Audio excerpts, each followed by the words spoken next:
అందరికీ అన్నం పెట్టేటువంటి అన్నదాతతో మమేకం అనేది ఈ రోజనే కాదు, నా చిన్నప్పటి నుంచి కూడా తండ్రితో పాటుగా పొలానికి వెళ్ళడం, ఆ గొట్టలంకలు, ఆకుతీత, ఆ నాట్లు ఇవన్నీ కూడా అలవాటు ఉన్నటువంటి విషయం.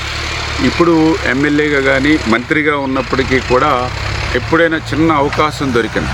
ఈరోజు కూడా ఆదివారం ఉదయాన్నే లేచి మా సొంత ఆక్వాకల్చర్ చెరువులు ఏవైతే ఉన్నాయో ఆ చెరువుల దగ్గరికి వెళ్ళి మళ్ళీ ఆ చెరువుల దగ్గర నుంచి నేను సొంతంగా చేసేటువంటి వ్యవసాయం భూమి ఏదైతే ఉందో ఇప్పుడు వేసవి కాలం కాబట్టి మెట్టదుక్కు చేసుకుని సారవంతం చేయడానికి, అంటే ఇట్లా ఏ చిన్నపాటి అవకాశం దొరికినా ఆ వ్యవసాయం చేయడంలో ఉన్నటువంటి తృప్తి, ఆనందం మరి దేనిలోనూ కూడా కనిపించదనేది నా యొక్క స్వానుభవంతో నేను ఎప్పుడు కూడా అలవాటు చేసుకున్నది.